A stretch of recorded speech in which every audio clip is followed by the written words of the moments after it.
Tere!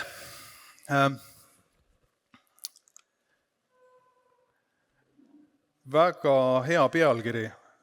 Teema võib-olla nii põnev ei ole, aga väga ajakohane. Täna räägitakse hästi palju kaablitest, erinevatest kaablitest, voolukaablitest, internetiühenduse kaablitest.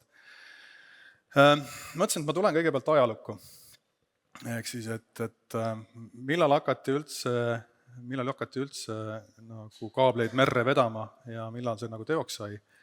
Ja jõudsin natukene uurides välja, et 1858 oli see aasta, kui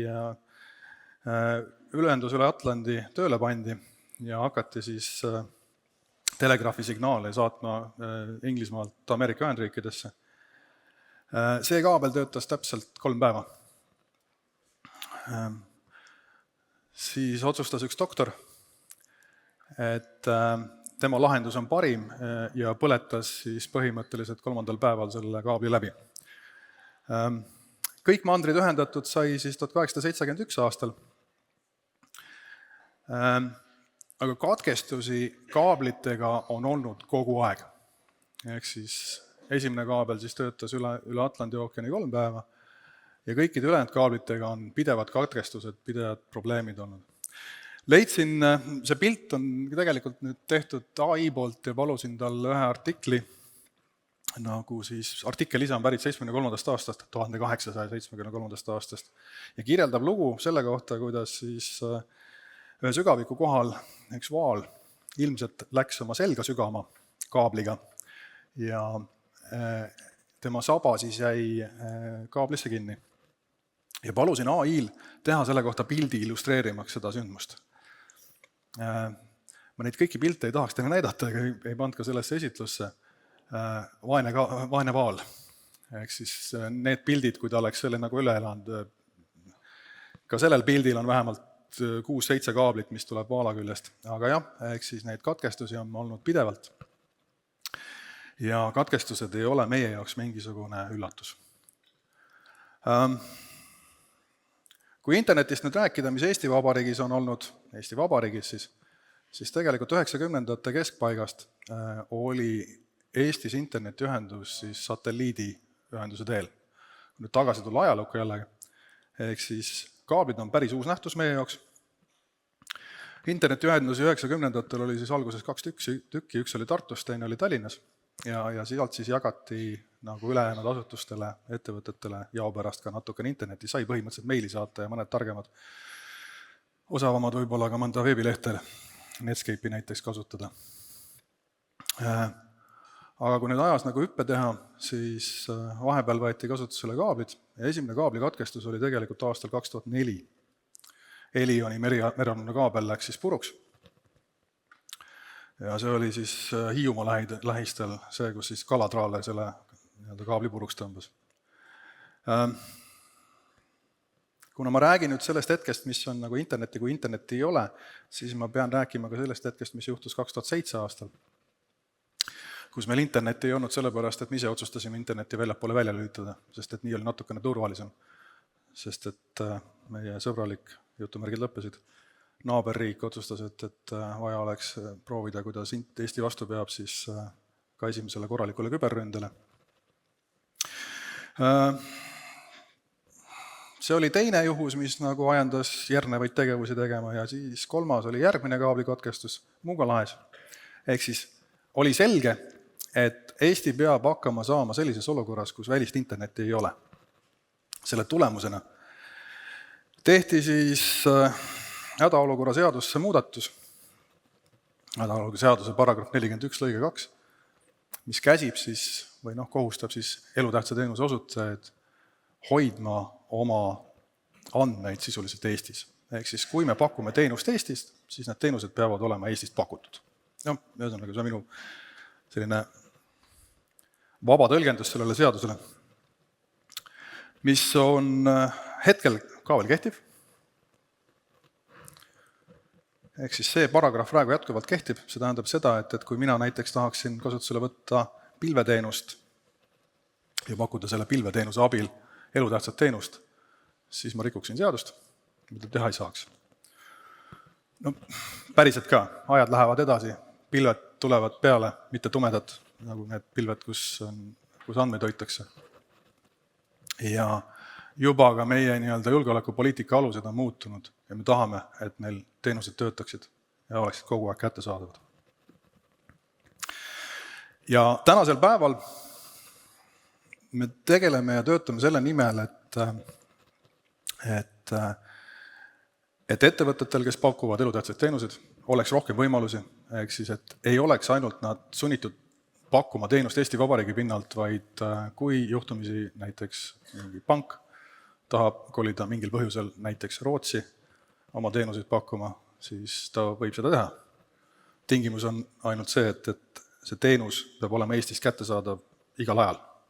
Ehk siis, kui me tahame kasutada selle panga teenuseid, siis see peab olema kättesaadav.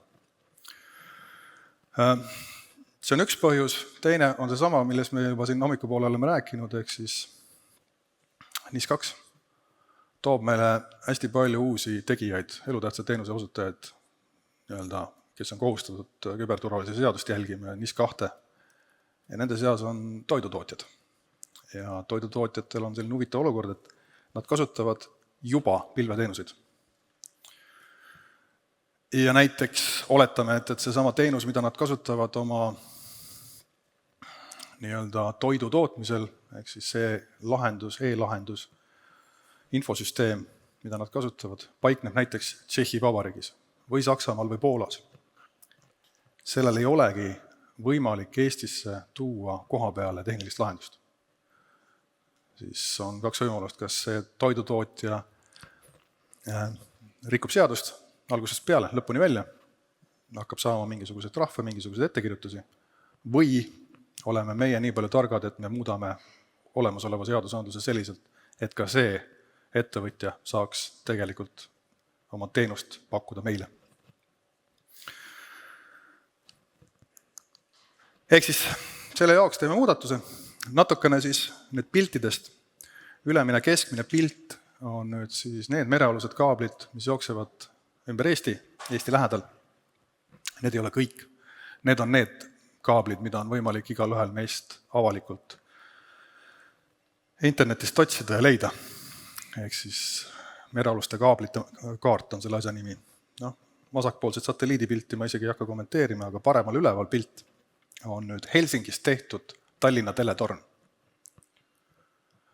Kui tulla nüüd tagasi uuesti ajalukku, siis esimesed mobiiltelefonid 90ndate lõpus töötasid Tallinna põhjaosas ja tänu sellele, et Helsingi on meile suhteliselt lähedal.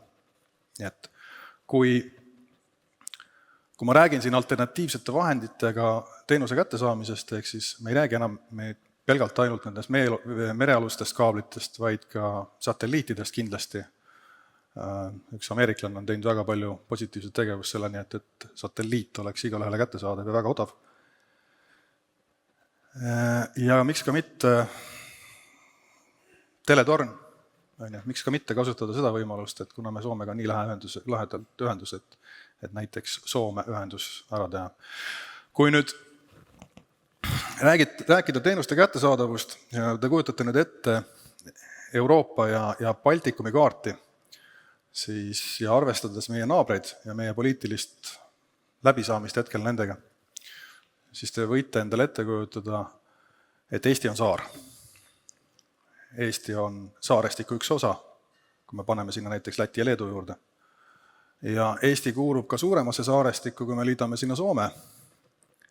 Ja kui me päris ausad oleme, siis me paneme veel natukene juurde, siis me saame teada, et ka Rootsi ja Norra on saar, sest et ka nemad kasutavad kaableid kuidagi moodi. Ehk siis igale poole viivad kaablid ja mingid teistsugused ühendused. Nüüd, mida rohkem on neid ühendusi, seda kindlamalt on need teenused, mida meie tahame kodanikena tarbida ja meie elutähtsad teenuste osutajad tahavad meile pakkuda, raha eest muidugi. Et need teenused ka meieni kätte tulevad, mida rohkem on ühendusi, seda parem. Mida rohkem on erinevaid ühendusi, seda veel rohkem parem. Ehk siis, kui kaabel läheb katki, no mis siis? Meil on teine ühendus, võtame selle.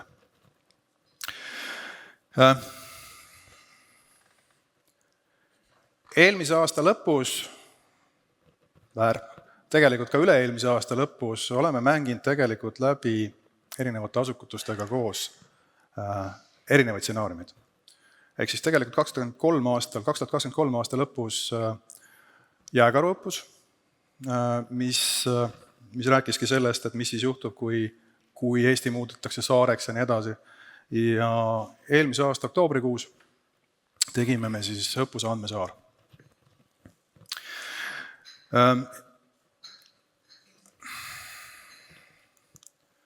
Õppuse eesmärk oligi teada saada, et mismoodi siis mis siis juhtub, kui näiteks kõige mustemad stsenaariumid rakenduvad. Näiteks kõik kaablid lähevad kõik korraga katki, nagu igale poole kõik kaablid lähevad korraga katki. Kõik, mis Eestist välja lähevad korraga katki.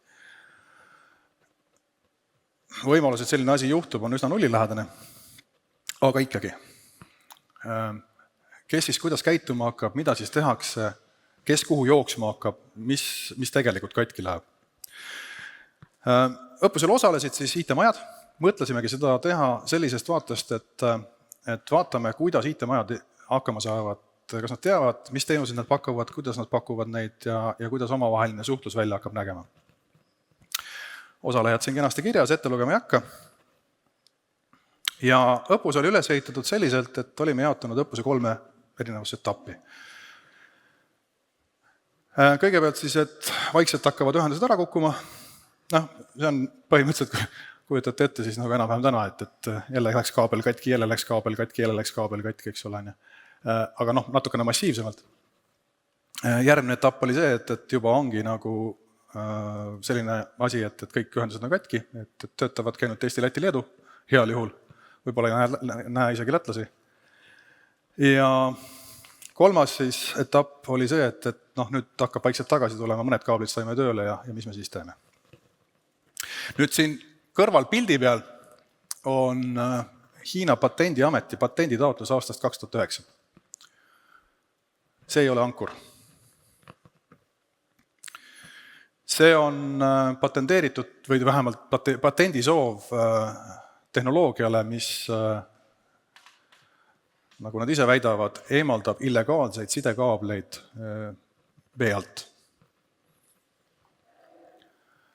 Hiina peale mõelda, siis neil on sõbralik väike, mis ma ütlen, nagu lõunaeestlased meil, eks väike saarekene, kus on hästi palju siis ilmselt illegaalseid sidekaableid. Nii palju infoks veel, et kui meil katkestatakse kaableid võib-olla korra aastas ja sidekaabel läheb katki ja sellest tuleb kohe uudis esiküljele, siis ilmselt Taiwanis nii tihti seda uudiseks ei nimetata, vaid seda nimetatakse igapäevaks.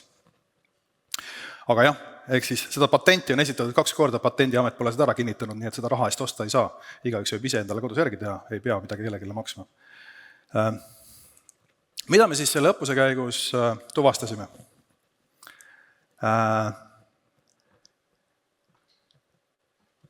Esimene asi, isegi vale öelda, vist on tuvastasime, vaid mis juhtus oli see, et juba selle õppuse ajal muutus tegelikult IT-majade omavaheline suhtlus nagu tõsiselt paremaks. Ehk siis me käisime läbi teoreetilisi võimalusi, mis võivad juhtuda ja juba seal koha peal inimesed hakkasid omavahel kontakte vahetama, et kes mille eest vastutab, et tekkis selline väike kommuun juba, et mina tean selliseid asju ja asjad lähevad paremaks. Juba ainukene selle õppuse stsenaariumi läbimängimine tähendas seda, et need samad tüübid, kes seal kohal olid, hakkasid mõtlema selle peale, aga mis ma peaksin tegema, et oma infrastruktuuri paremini kaitsta, oma teenuseid paremini kaitsta, mis mina teen. Ja juba selle mõtlemisega me tegelikult aitasime valmisolekut tõsta kriisisituatsioonideks. Koha peal lepiti erinevaid kanaleid kokku, mismoodi me hakkame informatsiooni edastama. Tegelikult kinnitati seda üle, et jätkame selles samas keskkonnas, kus me siiamaani oleme informatsiooni vahetanud, aga teeme seda nagu päriselt ka. Ehk siis ärme lepi ainult kokku, vaid vahetame tegelikult ka kanalit. Osad juba kasutavad, lisandus õppuse ajal hästi palju. Tuvastati ka see, et tegelikult oleks vaja välja mõelda sellised asjad, et nagu teavitus- ja kogunemiskohad, et teavitusskeemid, need, kes on Kaitseväe või Kaitseliidu taustaga, et ilmselt teavad, et tuleb mingi sõnum ja siis peavad midagi tegema ja nii edasi, eks ole. Aga paljud IT-asutused on sellele mõelnud, et jah, on vajalik kokku leppida, mis ma siis teen, kui näiteks vool ära läheb. Ja alternatiivsed ühenduskanalid, näiteks nagu satelliit olemas on, täiendavat testimist on vaja läbi teha, see on päris kindel. Ja tuleks tegelikult ka üle vaadata see, et mis on need kriitilised infosüsteemi osad, mida me kindlasti tahame garanteerida, et üle satelliidiga need tööle jääksid. Ja millised on need, mis on siis, võivad maha kukkuda. 90% Eestis kasutatavat võrguliiklusest on streaming-videod, tavaliselt ka täiskasvanute õppevideod. Ülejäänud 90% siis 90% on kassivideod ja siis see viimane väike number, see jääb siis nagu nii-öelda päris andmetele, mida tegelikult ka vaja on. Ehk siis jätaks selle viimase osa nagu filtreeriks välja, ehk siis asutused võiksid nagu selle üle vaadata, et mida nad alles jätavad.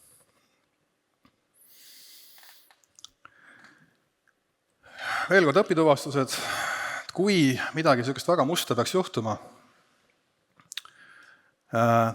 siis kõik saavad pihta. Elektrienergia, nädalavahetusel näeme, kuidas läheb. Mina usun, et kõik läheb väga hästi. Kes ei usu, et läheb väga hästi, siis Riigikantselei kodulehel on 3 soovitust olemas. Ärge tehke midagi, võtke ettevaatlikult või siis vaadake üle kodused varud. Soovitus on olevalmis.ee kodulehelt, kas laete alla äpi või siis kasutate seda, mida Päästeamet soovitab. Vett võiks kodus olla ja süüa võiks olla. Numbrid võiksite ka teada, kuhu helistama peab, kui midagi katki läheb. Siis, mis on veel kokku leppimata, on pikaajalised katkestused. Et mis siis, kui hakkab asi taastama, kuhu me siis läheme, mis me esimesena teeme ja kus kohast me saaksime peale pikaajalist katkestust need turvauuendused, mis on kõige tähtsamad, sest kui turvauuendus ei tee, siis reaalsus või fakt on see, et esimesena võetakse need maha, need infosüsteemid, mille me siis kenasti üles võrku tagasi paneme, kui see katkestus on olnud pikaajaline. Ja panin siia veel sellised kerksuskeskused, see on Päästeameti vedada teema. Mõte, idee tulevikuks on see, et läbi kerksuskeskuste hakkavad olema pikaajalise katkestuse puhul näiteks sellised lahedad kohad, kust inimesed saavad teha mingisuguseid tehinguid netis. Ehk siis teenused, mis on, mis ma nüüd ütlen, lihtne näide, pikka aega on juba internet maas olnud või ühendused on väga halvad. Tädi Maali tahab saada puid osta onu Heino käest. Sularahas on otsas, sest et see kuuks ajaks mõeldud sularaha, mis esimeses esituses tuli välja võtta, eks ju, pangakontolt, on otsa saanud. Siis kerksuskeskuse kaudu saab neid tehinguid teha. Sealt saab osta süüa ja nii edasi, see on Päästeameti kodulehel kõik see teema. Ja need, kes on IT-Crowd fännid, nendele siis väike meeldetuletus, see ülemine kast on internet, the internet. Milleni me jõudsime, mis on kindel, mis jäävad alles, on mobiiltelefonid, lauatelefonid. Need jäävad ka interneti täieliku katkestuse puhul tööle. Need, kes kasutavad veel jätkuvalt on-prem Active Directory lahendusi, nendel on kõik okei. Nad saavad kasutada neid ka edaspidi. Loomulikult, Vikerraadio jääb tööle. Kes veel ei teadnud, siis Vikerraadio on see kanal, kui midagi juhtub, et siis peab Vikerraadio peale keelama, siis sealt kuulete, mis valitsus ütleb ja mis tegema peab. Ja teised raadiojaamad ka, kes kasutavad veel analoogsaate edastust. Ja elutähtsad teenused, vaikimisi jäävad tööle.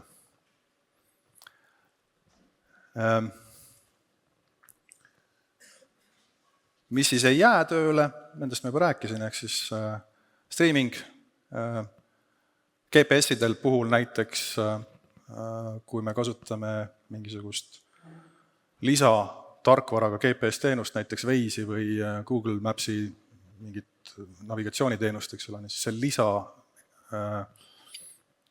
kas siis liikluspildi edasi kuvamine online, ilmselt see katkeb ära ja kõik sellised taolised asjad. Kaasa arvatud siis võib-olla ka 2-astmeline autentimine vastu Microsofti serverid, sest nendele ligi ei pääse ja nii edasi.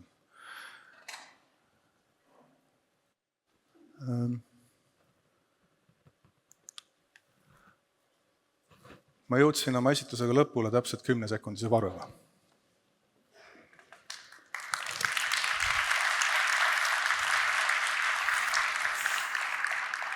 Ma olen väga uhke sinu üle. aga meil on tulnud ka väga palju küsimusi, nii et me saame kasutada seda 3 minutit siis nendeks küsimusteks. Nii, väga selline must stsenaarium küsimus.